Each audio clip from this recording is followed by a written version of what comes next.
Bonsoir à tous, ravi de vous retrouver pour cet hebdo du vendredi 31 janvier 2025, édition assez spéciale puisque nous vivrons ensemble en direct l'ouverture de la 16e Assemblée Générale Ordinaire de l'Église Adventiste du 7e jour, Fédération Martinique en direct à Smyrne. Mais avant, voyons les titres de cette édition. Un nouvel élan pour les clubs éclaireurs et GIA dans la zone nord-atlantique. Samedi 25 janvier dernier a eu lieu une cérémonie de lancement officiel des clubs. Nous prendrons la direction de Cultura où une séance de dédicace a eu lieu pour la sortie de Vigile Plus 2025. Et puis un trésor inestimable des Bibles historiques offertes à l'Église adventiste du Pacifique Sud.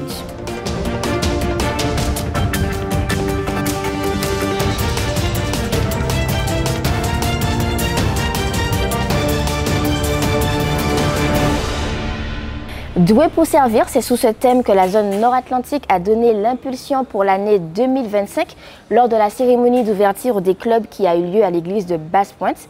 GIA éclaireurs parents étaient réunis pour ensemble lancer cet engagement d'une jeunesse en action. Je vous propose de regarder ce reportage Espérance Média. En 2025, la jeunesse adventiste de Basse-Pointe s'engage sous le thème « Doué pour servir ». Lors d'une cérémonie de consécration et d'engagement, l'émotion était au rendez-vous. Le secteur nord-atlantique, structuré autour de deux sociétés de jeunesse, ambitionne de former une génération prête à impacter positivement la Martinique. Et la réponse de ces jeunes est encourageante. L'année commence sur une note prometteuse, mais la prière reste essentielle pour maintenir cette dynamique. Avec Dieu, tout est possible et ces jeunes l'ont bien compris. Ils sont prêts à se lever et à servir. Je suis Valérie Gondon, je suis coordinateur du secteur nord-atlantique et responsable du club de ce même secteur. Alors aujourd'hui, nous avons eu la cérémonie de consécration et d'engagement de la jeunesse adventiste au niveau de ce secteur, ici à Basse-Pointe, l'église de Bethsaïda. Alors ce moment fut riche en émotions, en toutes sortes de choses. Et nous espérons que cette jeunesse, cette année en tout cas, à partir de cette année, pourra se lever pour Jésus, se lever, se former aussi surtout et servir l'église. Bonsoir, alors je suis Claudine Alexandrine, la responsable GIA de l'église de Basse-Pointe. Cette année, nous n'avons malheureusement que 2 sociétés GIA qui fonctionnent dans le secteur du Nord-Atlantique.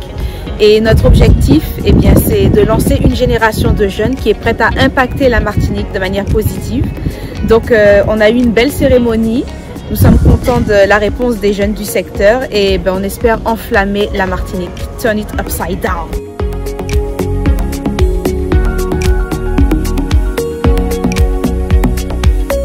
Alors, doué pour servir, donc c'est le thème qui a été retenu pour l'année 2025. Et je crois qu'ici, à Basse-Pointe, en tout cas dans la zone nord-atlantique, les jeunes vraiment, on peut dire qu'on est parti du bon pied et que vraiment là maintenant là, c'est prier pour que les pulsions puissent se poursuivre sur 2025.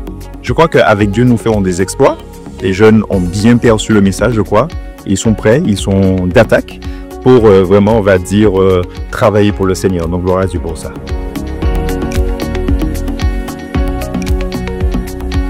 L'année 2025 marque un tournant pour la jeunesse de Basse-Pointe. Avec détermination, elle répond à l'appel du service et s'engage à impacter son entourage de manière positive.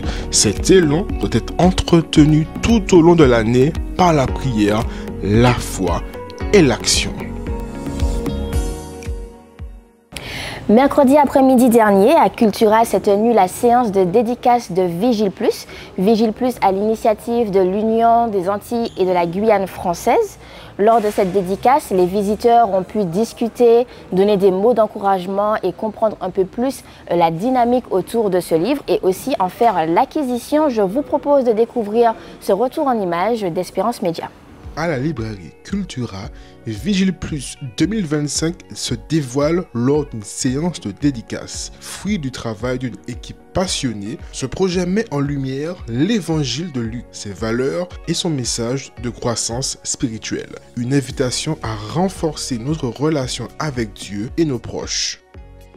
Ça a été une très belle opportunité que m'a offert l'équipe JIA, notamment Jaël, que je remercie pour son accompagnement. Et ça a été vraiment une très belle expérience avec Dieu parce que c'était pas facile au début, parce qu'il faut étudier, il faut comprendre et se mettre en fait à travers la peau des gens qui vont pouvoir vivre cette méditation au quotidien, donc leur permettre d'avoir une approche de Dieu différente que d'habitude en fait.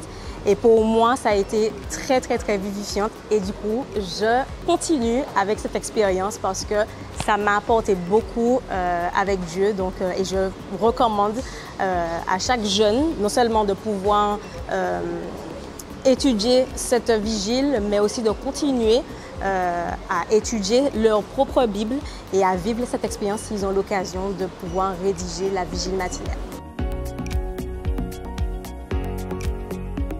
Je suis un des co-auteurs de la Vigile Plus 2025. C'est vraiment un voyage de foi, un cheminement. Quand on m'a proposé le projet, je l'ai accepté avec enthousiasme. Un des thèmes que nous avons abordé dans ce petit ouvrage, c'est la prospérité. Comme nous le trouvons dans le livre de Luc, la prospérité notamment dans la perception du jeune homme riche confronté à celle de Jésus. En fait, la prospérité, c'est quelque chose de bien, mais comment elle peut devenir un piège et en même temps, comment Dieu peut nous aider à sortir de cette vision étriquée pour être prospère non seulement en bien, mais aussi en caractère. Donc c'est un petit livre qui est simple d'utilisation, qui est facile à lire, c'est pour une tranche d'âge assez jeune. Et je pense que ce livre peut aider à renforcer notre foi et notre communication avec Dieu, notamment lorsqu'on a des petits problèmes spirituels, d'avoir une réponse qui vient de la Bible avec un commentaire adapté. Vigile Plus 2025, c'est le projet de toute une équipe, des rédacteurs, des photographes, une équipe d'édition, coordinateurs, des administrateurs. Et nous avons tous à cœur de vous présenter l'ouvrage de cette année qui tourne autour du livre de Luc. Nous nous focalisons sur l'évangile de Luc autour de plusieurs valeurs que nous vous invitons à découvrir, à développer et à passer à d'autres. Par exemple, l'engagement, la grâce, l'intégrité, la prospérité, le partage, la compassion, la confiance, la consécration. Ce sont tout autant de valeurs qui ont pour cible de nous aider à croître dans notre relation avec Dieu, mais aussi avec les autres. Parce qu'on ne développe pas la compassion pour soi-même. Certes, il faut de l'autocompassion, mais c'est surtout pour aller vers les autres. Comment se tourner vers l'autre? Comment faire du bien à l'autre? Et la Bible a des conseils, des ressources pour nous aider à le faire et à le mettre en place. Donc Vigile Plus, c'est tout cela. C'est aussi le fait de prendre une pause, de prendre 1 minute, 2 minutes de son temps le matin ou le soir, au moment le plus propice. Le matin, généralement, c'est pour un bon départ de la journée. Et prendre le temps de faire cette respiration spirituelle pour se sentir bien dans sa peau, dans sa tête et dans son esprit.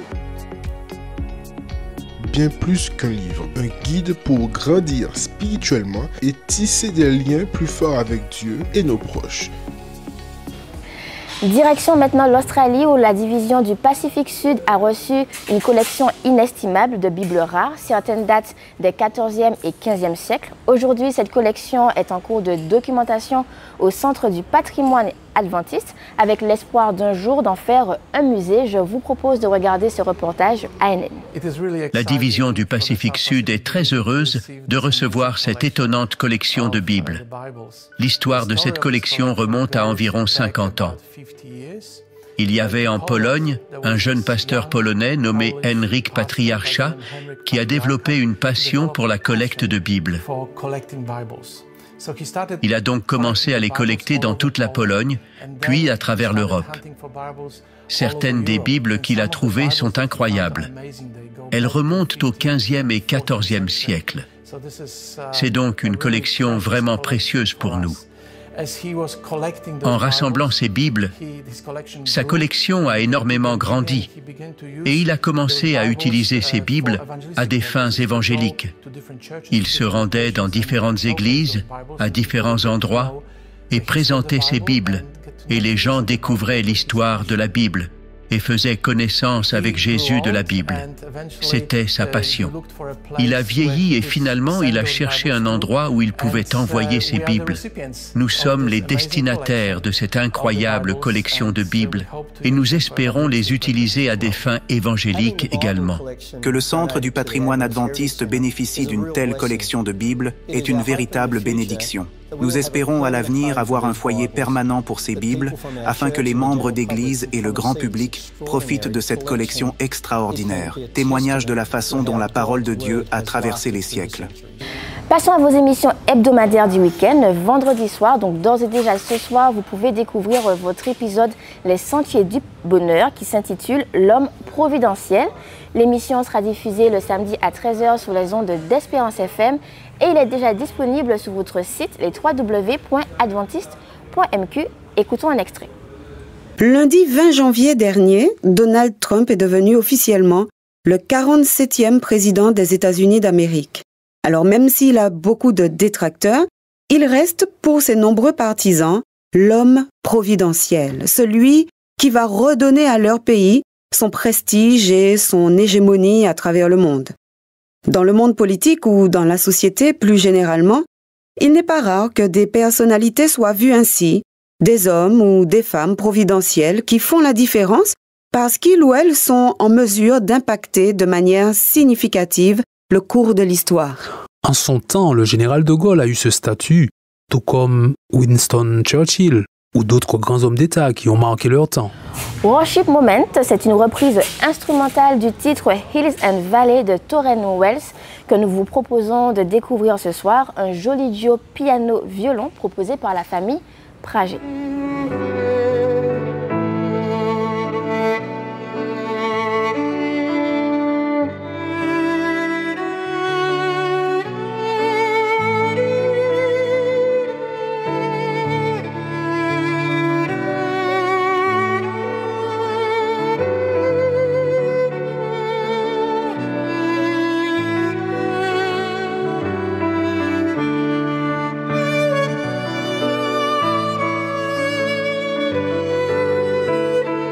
Dimanche, dans le fauteuil, nous recevons Yanissa.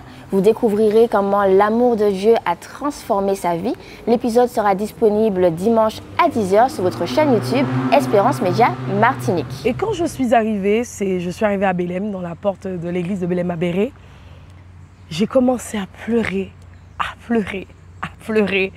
J'ai dit, Seigneur, c'est quoi ces voix que j'entends, ces belles mélodies de personnes qui chantent, et je croyais que ça existait que dans les films américains, qu'on pouvait chanter du gospel comme ça.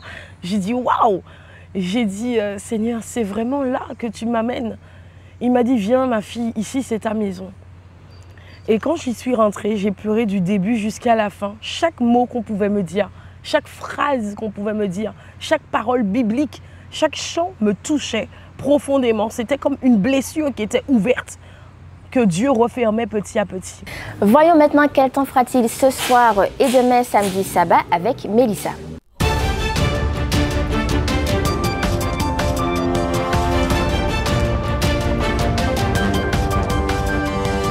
Bonsoir à tous, prenons quelques nouvelles de notre temps. Ce soir, le soleil sera partiellement nuageux sur l'ensemble de l'île avec quelques averses possibles en début de soirée. Côté température, il fera entre 26 et 25 degrés. Samedi matin, le soleil sera bien présent dès le réveil, accompagné d'une légère brume. Quelques averses du côté de Saint-Joseph pourront surprendre les lève-tôt. Il fera 24 degrés au réveil.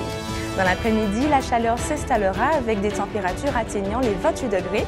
Quelques petites averses pourraient faire leur apparition en début d'après-midi, mais le soleil tentera de résister. Bonne nouvelle, pas de vigilance particulière. Samedi soir, retour à un ciel partiellement nuageux avec quelques averses possibles. Les températures redescendront autour de 24 degrés. Côté mer, en Caraïbes, la mer sera belle à la côte mais peu agitée au large avec des creux moyens de 3 mètres. En Atlantique et dans les canaux, la mer sera forte avec des creux pouvant atteindre 5 mètres. Pour la qualité de l'air, l'indice Atmo indique une qualité de l'air moyenne. Le soleil demain se lèvera à 6h32 et se couchera à 18h03. Voilà pour la météo, profitez bien de votre week-end et maintenant retour à toi Audrey.